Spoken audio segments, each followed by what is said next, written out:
Why can't I say words? Why are words hard?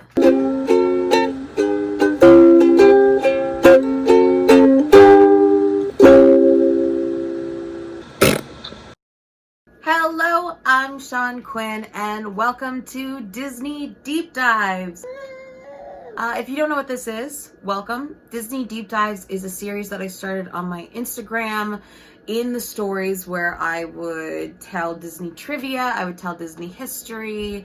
It was interactive, it was really fun, and though I loved doing it, it was very labor intensive, and people who loved it told me to make a video, so here I am, making a video. I have been working on this Disney deep dive for months, and I was dragging my feet and it wasn't on the top of my priority list of projects to do, but this attraction has been in the news lately with some very exciting advancements. So without further ado, we are diving into an attraction that is a fan favorite, a thrill ride, and has a questionable backstory. Splash Mountain. Splash Mountain opened at Disneyland Park in July of 1989. It is a mixture of a dark ride and a thrilling log flume.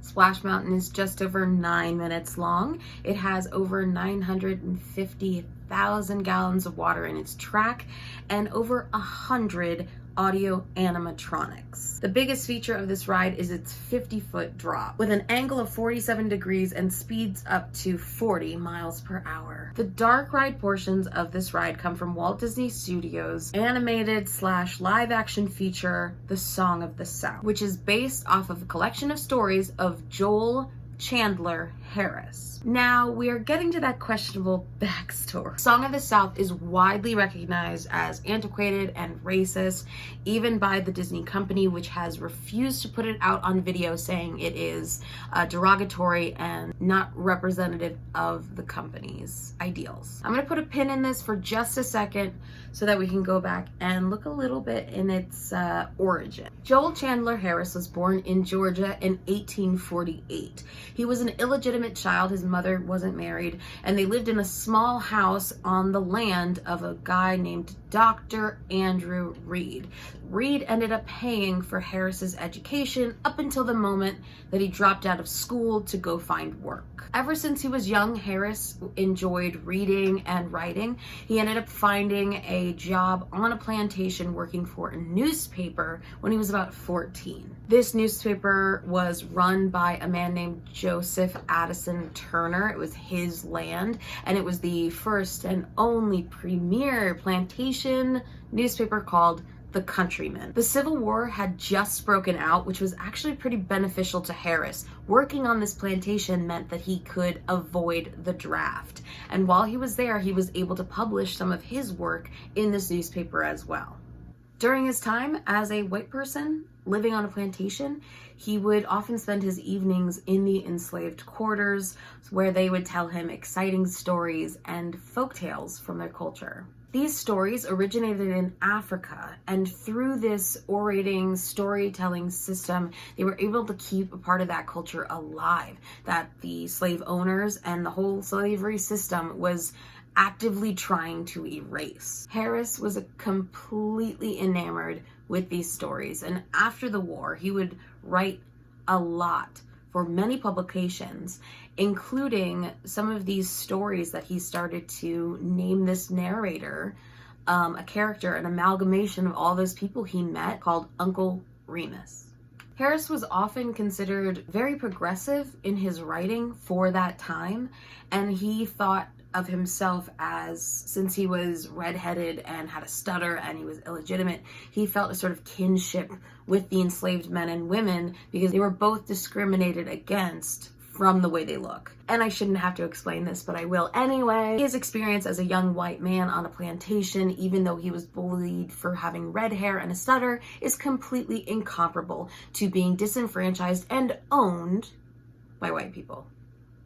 Harris's stories did really well. He even published 2 novels, Nights with Uncle Remus and Uncle Remus, His Songs and His Sayings. These stories often centered around Brer Rabbit, the trickster, Brer Fox, this scheming villain, and Brer Bear, this buffoon. His works were very popular, though his legacy is clouded with the argument that he appropriated and profited from African culture. And also in the book, Uncle Remus is written with a very strong dialect, and though historians can argue whether it is historically accurate or not, it is definitely perpetuating a negative stereotype. It's kind of like when you make fun of a Valley girl for talking with vocal fry or saying like a lot, except Valley girls aren't systemically oppressed.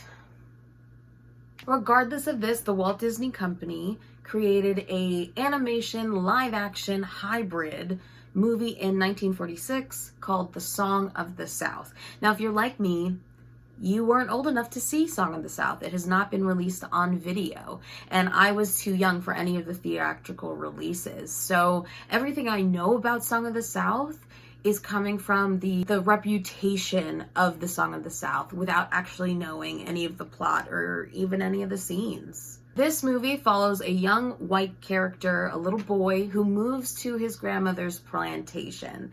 And he's bullied by the other kids on the plantation as well. So he goes under the wing of this narrator character, Uncle Remus, who is a black man. Now, this is written post-Civil War, and it is supposed to be taking place post-Civil War. So Uncle Remus is not an enslaved man. However, the movie does a very bad job of explaining this, and so it's sort of up to the interpretation of the audience whether he's enslaved or not, and that is a major problem. The stories of Brer Rabbit are told from Uncle Remus to the child and are shown through very fun, whimsical Disney animation to help the kid stick up to his bullies. I don't really know. I haven't seen it. So the movie is set in Georgia, the stories are set in Georgia, and the premiere of this film was set to be in Atlanta, Georgia. However, due to the segregation laws at the time, James Baskett, who's the actor who played Uncle Remus, was not able to attend his own premiere. As far as the content of the film goes, critics said it was boring and that the animated portions are the only thing that have real Disney magic to it, that the live action bits are just boring and a little too long. They all claim that James Baskett had an amazing performance, and he even won an honorary Academy Award for his portion in that film. Critics also point to the dialect that Baskett was using as being derogatory and racist, and glorification of a pre-war South, this sort of master-slave relationship, sort of glazing over that racial divide. We have plenty of instances of this kind of thing happening in Hollywood. The New York Times said that the animations were top-notch and delightful, while the film was bound to get Disney in trouble as it was bound to offend educated Negroes and a number of dammy Yankees. The NAACP came out with a statement after viewing the film, except like the person that wrote it didn't see the film, but a bunch of people saw the film and wrote into the NAACP with their problems. So the statement from the NAACP is as follows. Walter Francis White, who wrote this as a public response. The NAACP recognizes in The Song of the South remarkable artistic merit in the music and in the combination of living actors and cartoon technique. It regrets, however, that in an effort to neither offend audiences in the North or South, the production helps perpetuate a dangerously glorified picture of slavery. Making use of the beautiful Uncle Remus folklore, Song of the South unfortunately gives the impression of an idyllic master-slave relationship, which is a distortion of the facts. Now, I think that's like the best way to put it, honestly. It's so succinct, and it really encompasses that yes, these stories are valid for media. Yes, this way of putting live actors and cartoons together is a feat in itself, but the way that it is done is a distortion of the facts, and therefore it is harmful to society. All of this criticism and protesting, things like that, did very little to the film, and it did pretty well for the company, but they didn't really utilize it after that. Okay, Now picture this, a water ride, a log flume. It's a half dark ride. It's got these puppets that are telling the stories of Brer Rabbit, and there's a big drop, and it's sings songs and stuff, and you are probably thinking, yes, I know exactly what you're talking about. The Tales of the Okefenokee. Before Splash Mountain was even a thought, Six Flags Over Georgia had an attraction that was very similar, a log flume that followed the tales of Brer Rabbit called Tales of the Okefenokee. Okefenokee is a swamp that's in Georgia, so it was named after that. I'm not going to go too far into it because Defunct Land made a video on that going really in depth of what the animatronics were and what the story is and all that stuff. So I highly recommend that you check out their video, which I have linked down below. It's horrifying. It's nightmare inducing. The music is super catchy.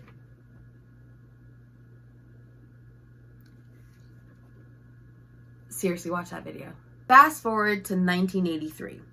An Imagineer named Tony Baxter is driving home from work and he's mulling over these issues. Bear Country, Summer Sun, animatronic corpses. What used to be Bear Country is a dead-end portion of Disneyland that has the Country Bear Jamboree, and by 83 hadn't seen anything new for at least 15 years. So the Imagineers were looking for something to bring people back into that area. The president of Disneyland was looking for a water ride. The California sun gets really hot in the summer, and there wasn't any option for Disneyland for something that will cool guests down. And the CEO at the time, Michael Eisner, was kind of notorious for wanting to bring thrill rides to the park so that teenagers would want to come.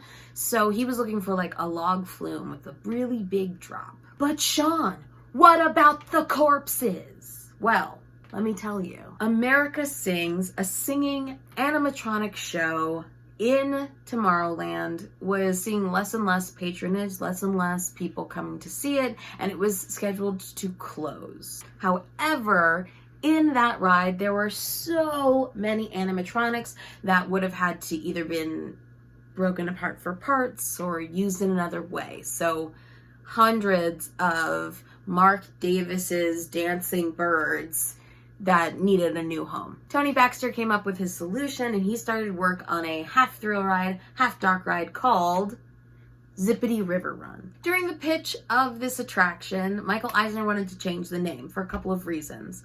Because he thought that it would sort of tie in with that Disneyland mountain range, and that it would cross-promote the sleeper hit of the summer, Splash, the movie with Tom Hanks and a mermaid. He even wanted to add characters from that movie into the ride. But thankfully that was turned down because that's totally unthematic and short-sighted and weird. What? The project moves forward and Baxter fleshes out the story. The animatronics are saved from the graveyard, and nothing really has to be changed that much because the animator for Song of the South and the Imagineer who made America Sings are the same person, Mark Davis. In '89, Splash Mountain is born, and it really isn't marketed as a dark ride or even that it is of Song of the South at all. In fact, it's sort of really pushed as this thrill ride for teens, and it has some of the weirdest, cringiest 80s marketing I've ever seen.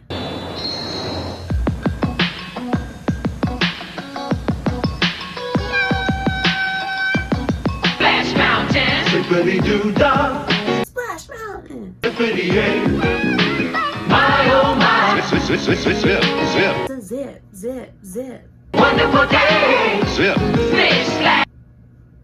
zip. So what's the story? Brer Rabbit leaves home to find his laughing place. Brer Bear tries to capture him, but gets stuck in a tree and is attacked by bees. But then, Brer Fox captures Brer Rabbit and is about to make a rabbit stew when Brer Rabbit, a trickster, pleads with the fox, saying, "Please, whatever you do, don't throw me in the briar patch." Unlucky for the fox, he takes the bait and throws the rabbit into the patch. Even though it is a mass of gnarled thorns and vines, Brer Rabbit is not harmed, for he knows the secrets of the briar patch, where he was born and raised. 9 minutes, 18 seconds, 4 songs. It's very catchy. 2 clone attractions open in Walt Disney World and Tokyo Disneyland in October of '92. The differences in these attractions are that they have side-by-side seating. It's a little bit longer in Walt Disney World. It has a little bit more drops. A lot of the time people think that's the better one because it's longer, it's got more drops. It's like, yeah, it is a better ride. This ride gets a lot of criticism because of the source material, but Disney was very strategic when they created this. They have nothing that even harkens back to that Uncle Remus character, which seems to be the biggest problem people had with the film. And I'm sure you've all seen this. Splash Mountain is getting a retheme. What? No! Oh no!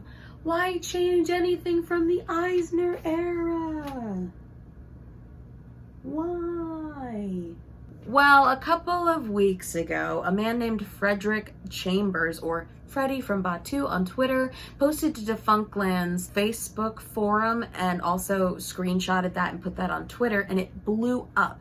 His idea to retheme Splash Mountain to be Princess and the Frog. His retheming, it followed the story of Princess of the Frog. We start in the bayou and we go back to New Orleans. We see the whole transformation of the frogs going back to human.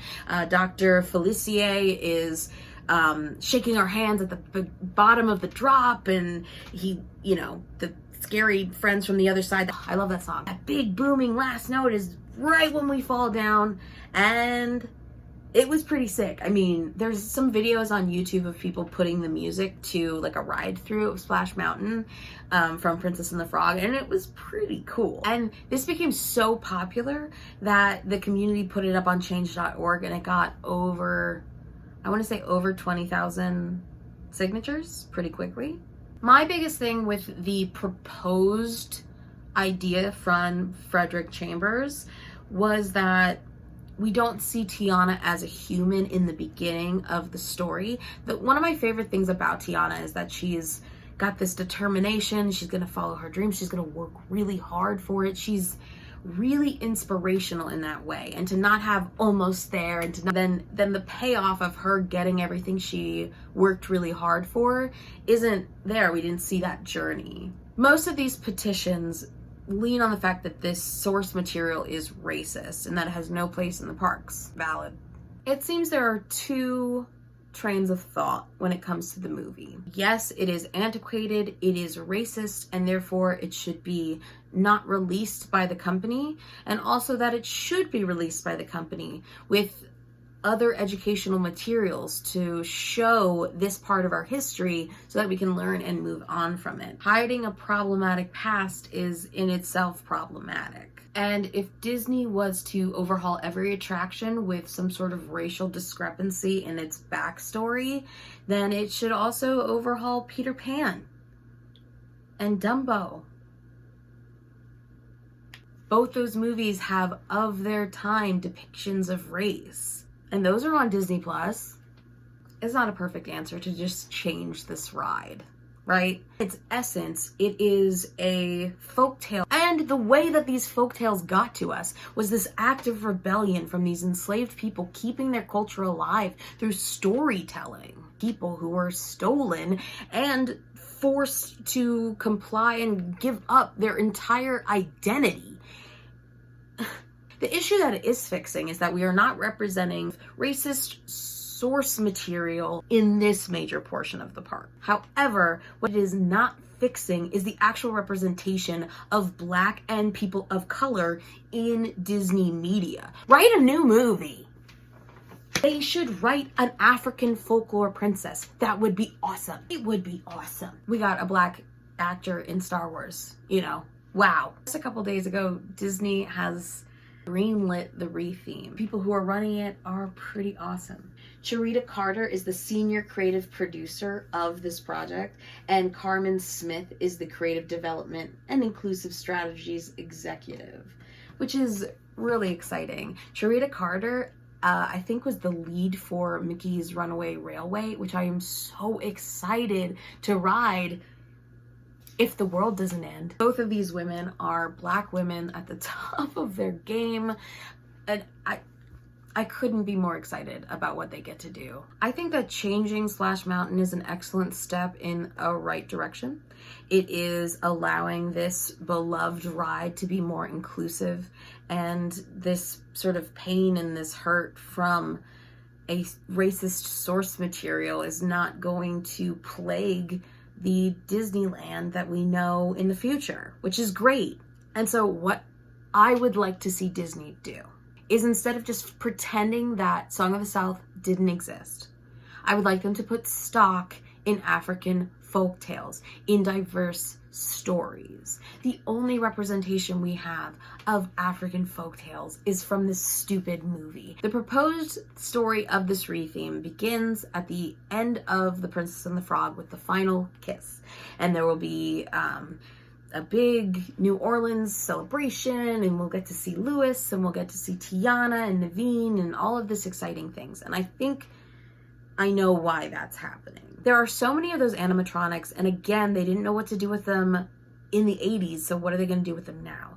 I think what they're going to do is they're going to zhuzh everything up so it's this big celebration, so that big steamboat moment at the end can still be there, but it will be themed around Tiana using these awesome songs from the film.